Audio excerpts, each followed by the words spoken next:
O governo está prontinho para arrumar mais uma frente de briga boa com o Congresso. Planejou um ato para lembrar 3 anos dos ataques de 8 de janeiro e nesse ato, amanhã, quinta-feira, o presidente Lula deve vetar o projeto que passou pelo Congresso da dosimetria. Esse projeto beneficia justamente os condenados pelos ataques daquele domingo lá atrás, 2023. A reportagem é de Thaisa Medeiros. A cerimônia vai ocorrer no Palácio do Planalto e terá a participação de ministros e movimentos sociais. No ato de alusão ao 8 de janeiro de 2023, data dos atos antidemocráticos que depredaram a Praça dos Três Poderes, Lula vai insistir no discurso de defesa da democracia e da soberania nacional, mas sem citar a crise na Venezuela. No ano passado, o cenário foi de esvaziamento, com a participação de poucas autoridades de expressão. Neste ano, a expectativa é que a cena se repita, já que o presidente do Senado, Davi Alcolumbre, e da Câmara dos Deputados, Hugo Mota, confirmaram que não vão participar da solenidade. Alcolumbre deve seguir no Amapá e Mota alegou ter compromissos pessoais para justificar a falta. Sem a presença dessas lideranças políticas, a ideia do Planalto seria transformar o evento em uma peça política. Para isso, a previsão é que Lula aproveite a cerimônia para vetar o projeto da dosimetria, que reduz as penas aos condenados pelos atos golpistas de 8 de janeiro. O presidente já vinha sinalizando o desejo de barrar o PL da dosimetria no evento, mesmo que isso piore os ânimos no Congresso. O tema sempre serviu de combustível para o governo criticar o legislativo, incentivando apoiadores a manterem discurso contrário aos parlamentares. A possível nova frente de atrito com o Congresso chega em um momento complicado para o governo. Um desentendimento com congressistas dificultaria a tramitação de projetos, como a PEC da Segurança Pública, prevista para ser votada na volta do recesso em Brasília. O Planalto avalia que o projeto foi desfigurado pelo Legislativo. As mudanças até vão adiantar a saída do ministro da Justiça e Segurança Pública, Ricardo Lewandowski. Ele indicou que deixará o cargo até a próxima sexta-feira. Antes, a previsão era de que ele saísse depois da aprovação da proposta. Entre os cotados para substituí-lo está o diretor-geral da Polícia Federal, Andrei Rodrigues. O Planalto também deve aproveitar a saída para recriar o Ministério da Segurança Pública como uma pasta separada. Isso, para apoiadores do desmembramento, ajudaria o governo a avançar com pautas sobre o tema. Cleomar, a pergunta é a seguinte: trata-se de um evento político eleitoreiro, esse amanhã de 8 de janeiro, do ano passado não foi grande coisa. Este ano estão bombando o evento com o veto da dosimetria. Qual é o ganho político eleitoral para o governo que você antecipa dessa ação? William, primeiro de tudo, boa noite para você, para a Thaís, para a Jussara, fazendo aqui uma correção em tempo ao silêncio do primeiro momento. Eu creio que aqui o que a gente tem nessa dada situação do 8 de janeiro é um governo que está mirando o futuro, que é a eleição de 2026, mas preso no passado. O que eu estou querendo dizer em específico? O governo se utilizou de maneira muito eficaz da pauta de defesa da democracia durante as eleições de 2022, e isso foi reforçado pelo próprio 8 de janeiro, mas a partir dali o governo foi perdendo oportunidades a cada dia que foi passando de construir algum tipo de consenso. Primeiro, pela própria dificuldade de construir algumas agendas. Segundo, por alguns elementos históricos da própria forma como o PT administra, né? E o PT é um sócio ruim em termos de divisão de poder. Foi assim nas primeiras administrações Lula, foi assim nas administrações Dilma e não é diferente agora. E por um elemento que transcende a própria capacidade do presidente Lula e do próprio Partido dos Trabalhadores é que a estrutura política se alterou profundamente. Então nós temos hoje que muito provavelmente o evento será, como foi no ano passado, uma tentativa de reedição que reafirme o compromisso do Lula com a sua base eleitoral, reafirme o fato de que o governo é, sobretudo, um governo petista e espera que esse evento possa realimentar e reesquentar algo que ajudou muito na reversão das expectativas e da popularidade negativa do presidente no ano passado, que foi quando a comunicação do governo investiu muito na ideia de que o Congresso era o inimigo do povo ao final do dia. Então, eu creio que provavelmente a gente vai ficar com esse espectro inicial de ações e, obviamente, vai ter que observar os desdobramentos do evento para ver se ele gera algo para além disso. Queria ouvir a sua avaliação, Jussara. Afinal de contas, que peso tem essa bandeira política de lembrar os eventos de 8 de janeiro ainda? Olha, William, o governo e o PT, de modo geral, apostam neste evento, nessa memória do 8 de janeiro, como uma bandeira, sim, eleitoral, uma bandeira contra a direita e, claro, para lembrar dos atos e mais, para não deixar se esquecer que Jair Bolsonaro, hoje preso na Superintendência da Polícia Federal, foi um dos condenados, arquitetou esse plano porque ele está preso, condenado a 27 anos e 3 meses de prisão. Então, para o PT e para o governo, é uma oportunidade de relembrar tudo isso, a cronologia desses fatos, mostrar que os atos de 8 de janeiro não foi um passeio no parque, como diz, né? Foi dito pelo Supremo Tribunal Federal. E também para lembrar que, neste momento, o governo precisa virar também uma página. O governo quer afastar totalmente a crise da Venezuela. Então, eles veem essa oportunidade desse 8 de janeiro justamente de pautar a imprensa, de modo geral, a opinião pública, as redes sociais, para lembrar desses atos e mostrando, não foram atos isolados, foram atos arquitetados e estimulados por quem acabou de ser condenado, a exemplo de o ex-presidente Jair Bolsonaro e seus auxiliares mais próximos. Então, há muita expectativa sobre isso e, sim, quando há uma ausência dos comandantes ali do Senado e da Câmara dos Deputados, Hugo Mota e Davi Alcolumbre, há também essa sinalização de que é um ato do governo e não um ato institucional, aquele peso que se tentou dar lá em 2024, que no primeiro ano depois do 8 de janeiro. Criomar, achei interessante você falar da questão do consenso, né, de Lula ter perdido essa capacidade, mesmo fazendo tentando pelo menos fazer tanta articulação. Ele pode não estar conseguindo consenso, mas ele está conseguindo alguns acordos.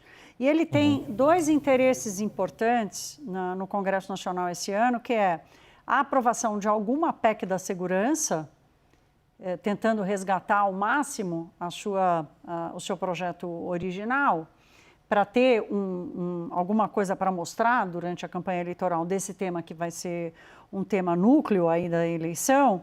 E a segunda, a aprovação de Jorge Messias para o STF. Por que eu falo de acordos? A nomeação do novo presidente da Comissão de Valores Mobiliários hoje pegou todo mundo de surpresa, porque não era um nome bem visto pelo mercado, bem visto pela própria autarquia. Então, pode não ter consenso, mas tem acordos e tem duas pautas importantes ali que o governo não quer deixar passar. Qual é o cenário que você enxerga para essa articulação? Thaís, três excelentes exemplos, né, que você deu. Você falou de PEC de segurança, da CVM, que é algo que na Dharma a gente acompanha já há alguns meses e foi acompanhando esse processo, e também a questão do Messias. Eu creio que os três exemplos muito bem dados por você trazem para a gente duas características que são importantes desse atual momento da presidência Lula. A primeira é aquela que se manifesta como reprodução dos mandatos anteriores, que é um presidente Lula que, com algumas diferenças, sobretudo do peso da idade, também segue sendo muito capaz de utilizar o seu próprio carisma pessoal para construir algumas pontes. E a segunda, que é aquilo que é diferente. E nessa diferença, efetivamente, a gente tem um Congresso que é muito mais apetitoso e muito mais independente. Como a gente tem caracterizado isso em termos práticos, a gente tem identificado que esse personalismo resolve agendas pontuais, sobretudo nos 3 primeiros anos, naquilo que envolviam questões cruciais para o governo em termos econômicos. Aí a gente pode colocar uma reforma tributária, as mudanças do imposto de renda para a pessoa física, ou mesmo a aprovação das regras fiscais do ministro Haddad, né? Mas ela tem como um efeito rebote dessa certa concessão feita o fato de que algumas temáticas, quando dependem de um nível de articulação maior, meio que saem do controle. E aí, nesse aspecto, tanto a aprovação, por exemplo, da discussão do PL antifacção, quanto essa discussão da PEC de segurança pública são bons exemplos. Na questão do Messias em específico, eu creio que isso depende muito mais da figura do Messias e da capacidade dele de, vou usar uma frase de um amigo que eu respeito muito aqui de Brasília, que é um observador da cena política, depende muito mais da capacidade do Messias de fazer os seus milagres a cada conversa que ele faça no Senado Federal, do que em específico isoladamente da figura do presidente. Porque a gente precisa lembrar que os mandatos presidenciais acabam em algum sentido, mas um ministro do STF vai ficar ali por 20, 25, 30 anos, em algum sentido, tendo a capacidade de avaliar, julgar e dar decisões sobre o restante da República. Informação aqui, eu estou me referindo a Otto Lobo, Sim. que foi indicado, porque eu falei dele, mas não falei o nome dele. Exato, indicado de Davi Alcolumbre, Davi Alcolumbre não, Ciro Nogueira, Davi Alcolumbre também, mas Ciro Nogueira também para a CVM, estava lá como interino há alguns meses já. Jussara, deixa eu puxar esse ponto que o Creomar vinha, em parte, ressaltando. De um Congresso independente, ciente das suas prerrogativas, apetite monstruoso para cima do orçamento público, mas um Congresso de maioria contrária a esse governo. Tanto é que aprovou a dosimetria que o governo não queria. O governo promove um espetáculo para pisar na dosimetria, que significa igualmente pisar no Congresso, e quer aprovar a PEC de segurança. Exatamente. Estão apostando alto nessa capacidade do presidente Lula de se articular, de se reaproximar de Davi Alcolumbre, o presidente do Senado, e, de alguma forma, recompor com Hugo Mota, o presidente da Câmara. É difícil. Quando os dois, tanto Davi quanto Hugo, rejeitam estar presente, eles mostram claramente que há essa dificuldade, que não terá uma vida muito fácil. O que pode mudar este cenário, William, e vocês sabem quanto a pauta eleitoral, a agenda eleitoral impacta nos acordos desse último ano de governo, é que pode fazer algum ajuste. Os interesses regionais podem impactar justamente nessa reaproximação. O que eles me dizem é que ainda há tempo para essa recomposição até o retorno do recesso parlamentar ali em fevereiro. Mas é isso. O que a gente entende até aqui, pelo menos com um Congresso silencioso, justamente pelo recesso, é que a vida não será muito fácil logo de largada. Até porque tem pautas ali espinhosas. É a expectativa, de que o Congresso ele derrube o veto do PL da dosimetria. Por outro lado, o PT e governistas já estão dizendo que vão, mais uma vez, para as redes, para as ruas, tentar mobilizar as pessoas contra o Congresso, dizendo Congresso, o inimigo do povo. Justamente uma pauta, uma hashtag, um discurso que irritou muito a cúpula do Congresso. Então, a largada já de fevereiro, quando retornarem os trabalhos no Congresso, vem muito neste sentido, dessa tensão ainda. Agora, pelo que a gente observa, estão, como eu disse logo no começo aqui, estão apostando muito nessa habilidade de Lula e também nessa pauta eleitoral e nos interesses regionais. Qual seria, na sua visão, Creomar, a capacidade do Lula de descolar do Maduro? É muito difícil descolar Lula do chavismo, de Chaves, do Maduro, digamos, eu estou querendo ser cauteloso na escolha das palavras, mas no caso do Brasil e da Venezuela eu não consigo, das barbaridades que a diplomacia brasileira cometeu ao dar o ar de legitimidade à eleição roubada pelo Maduro recentemente. Ele consegue se descolar do ditador humilhado, apreendido e apodrecendo agora numa cadeia em Nova York? William, essa é uma pergunta muito, muito boa, e que traz o desafio aí, provavelmente para os tomadores de decisão dentro do Palácio do Planalto, do artifício retórico, O que me parece ser um elemento muito importante, pensando aí o cenário eleitoral, é que, historicamente, temáticas de relações internacionais em específico não se tornam o cerne do debate.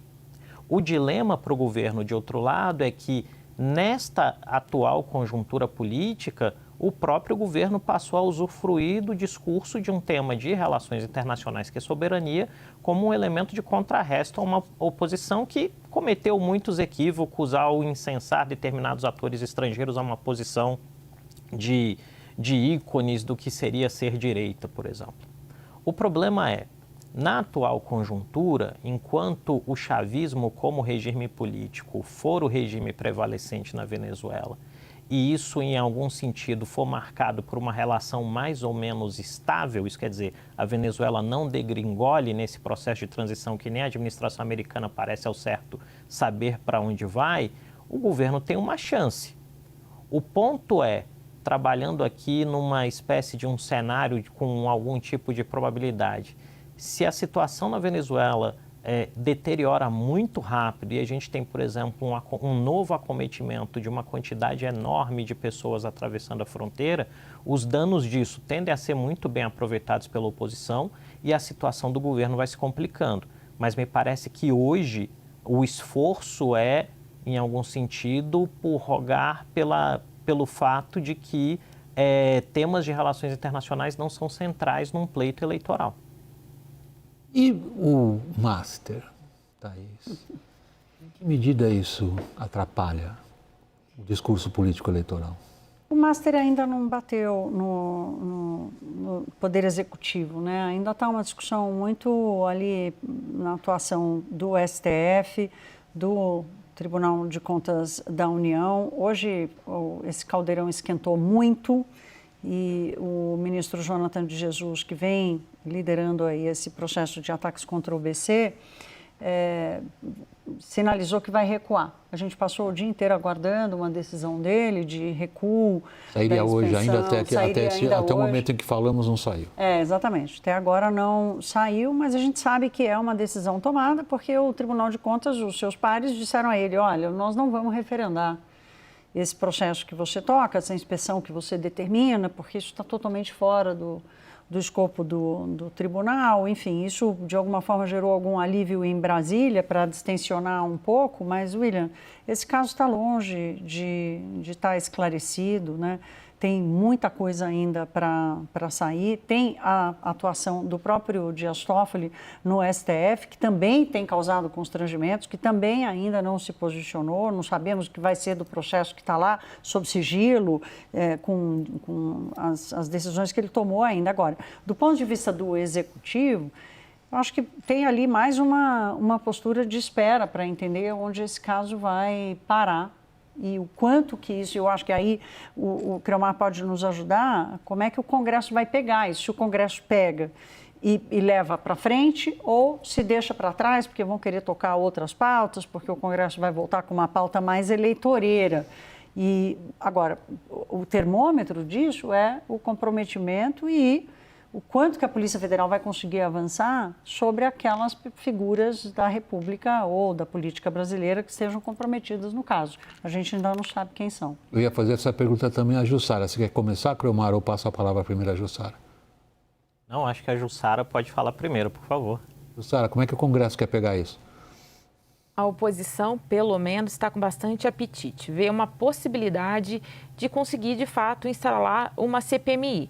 Claro que quem está liderando a busca dessas assinaturas de deputados e senadores reconhece a dificuldade dessa instalação, até porque precisa ter o aval do presidente do Senado, né? Porque é uma comissão parlamentar mista, para poder avançar com esse projeto. E o presidente é Davi Alcolumbre. Então, há uma dúvida com algum respaldo ali de que Davi Alcolumbre vai colocar essa CPMI para avançar. Só que eles dizem o seguinte, a gente imaginava que Davi Alcolumbre pudesse dizer, olha, não há um fato determinado que justifique a instalação de uma comissão.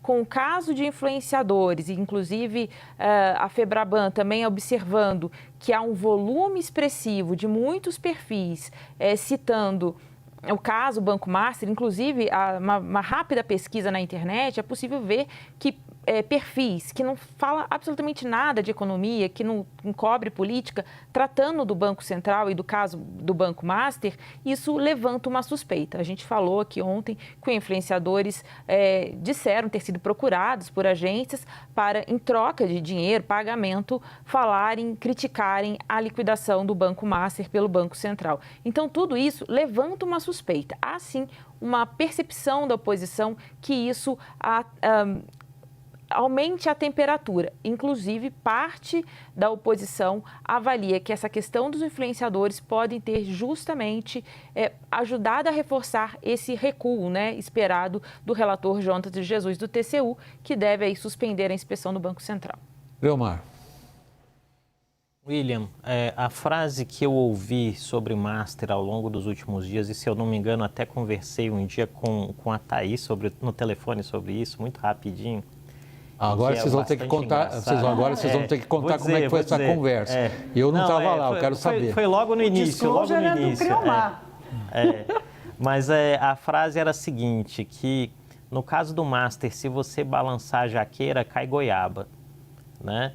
Que basicamente é dizer, em uma espécie de aforismo, que tem tanta gente, de tantos grupamentos implicada, que ao final do dia muitos atores podem falar em público que desejam um aprofundamento de investigações e coisas do gênero, mas há um medo generalizado, por exemplo, de que isso se desdobre em uma eventual delação do Daniel Vorcaro ou do ex-presidente do Banco Regional de Brasília.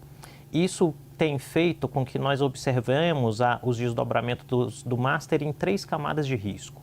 Uma primeira que é político-institucional, e eu creio que essa foi muito bem coberta já pela fala da Thaís e pela fala da Jussara, que envolve dessa entrada do TCU no processo, as discussões de legitimidade do Banco Central na sua ação. E um fato que é muito importante, que às vezes a gente se esquece, né, que para um número crescente de atores na política, o Banco Central tendo independência é algo que os desagrada, porque eles perdem instrumentos de fazer política cotidiana, né?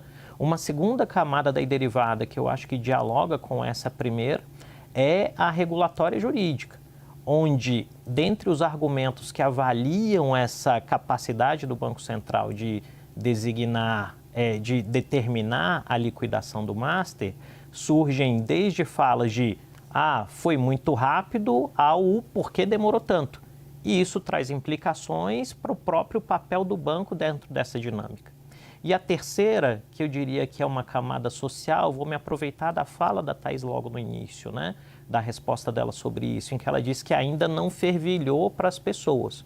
E aí, quando a gente vai pensando na crise do Master, dentro de uma dinâmica eleitoral que parece que vai se colocar de maneira muito dividida, muito apertada, a gente não pode menosprezar nesse ciclo que vem de 25 para cá, em que toda hora muda o que seria a tendência macro da eleição, o impacto e o estrago eventual de uma CPI ou da explosão de algum tipo de escândalo de corrupção no eventual resultado da eleição presidencial, mas também da composição do Congresso. E vamos lembrar que tanto para o governo quanto para a oposição, as eleições do Senado são hiperestratégicas. Então, eu creio que tem muito pano para manga ainda e a gente vai ter que observar com muita calma, mas eu gosto de observar por esses 3 prismas de risco e eu diria que é muito mais hoje risco institucional do que meramente risco político, William.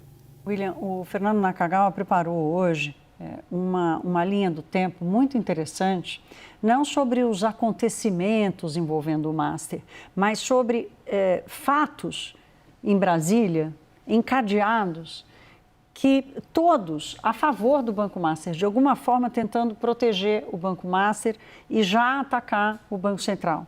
Ele traz projetos ele começa lembrando que diretores da Caixa Econômica foram demitidos, funcionários foram demitidos porque foram contra o investimento da Caixa em ativos do Master. Isso em 2024. 2024, começo de 2024. Aí vem projetos que aparecem no Congresso Nacional para aumentar o limite do fundo garantidor de crédito, de 250 mil. Projeto derrubado no Senado reaparece praticamente com o mesmo texto na Câmara. Na Câmara dos Deputados logo depois, né? Para aumentar de 250 mil para R$1 milhão. Ora, por que é 250 mil? O ticket médio do investimento no Brasil é muito mais baixo do que isso, né? Se você pega 98% dos investidores, nós somos um país de renda média baixa. O problema é que os muito ricos acabam elevando o ticket médio. Então, 250 mil é para garantir as operações do sistema e apareceu lá um projeto para aumentar para 1 milhão. Era claro que era para o Master, né? E aí passa para 2025 e vem a atuação do Congresso Nacional aprovar um projeto para poderem demitir, para o Congresso poder demitir diretor do Banco Central. Do nada, o Congresso que passou um tempão dizendo para o presidente Lula que tinha aprovado a independência do Banco Central e que nisso ninguém mexia, de repente aparece um projeto para demitir diretor do Banco Central. Então, o encadeamento aí vem a negação ao BRB, o processo do TCU, a Polícia Federal, o STF, por aí vai. O encadeamento dos fatos é muito claro. Mas, de novo, a gente ainda não conseguiu entender qual é o fio condutor disso tudo, quem que está por trás de toda essa decisão. No mercado financeiro, tem uma frase conhecida que falou muito sobre a crise financeira dos Estados Unidos de 2008, que era o too big to fail, muito grande para deixar quebrar. O caso dos bancos. O caso dos bancos. E no caso do Master, o que dizem é too dirty to fail, muito sujo para quebrar. Muito sujo para que se quebre. Eu tenho mais um minuto ainda. Queria ainda ouvir você, Jussara, e o Creomar. Espero que vocês não fiquem bravos de eu pedir a maior brevidade possível a respeito disso. Existe alguma boa teoria sobre quem está puxando essas linhas em relação ao Master, Jussara? Vou começar, para Clemar. Claro que o Centrão é o principal acusado, os líderes do Centrão, os nomes expoentes, que são acusados de estar por trás disso. A grande suspeita recai sobre eles. E o silêncio deles, neste momento, acaba dizendo um pouco sobre isso. Agora, as investigações precisam seguir. Tem uma preocupação que não está deixando ninguém dormir muito tranquilo nesse recesso. Será que o aumento dessa pressão pode fazer Daniel Vorcaro querer fazer uma delação? Aí é que está o medo de todo mundo. Fica essa última pergunta quicando para você, Creomar. Olha, eu creio que, efetivamente, Vorcaro construiu uma rede de apoio e interesses enquanto ele tinha um Banco Master nas mãos. E isso, efetivamente, agora gera, como a Jussara muito bem disse, um medo de uma delação e, efetivamente, também um esforço desses pares em evitar qualquer tipo de avanço investigativo, né? Eu diria que é mais ou menos uma frase que eu ouvi hoje, que diz o seguinte: se a dívida é pequena, o problema é de quem tem a dívida. Se a dívida é muito grande, ela é um problema dos parceiros que construíram a dívida junto. E me parece que no caso do Banco Master isso se prova.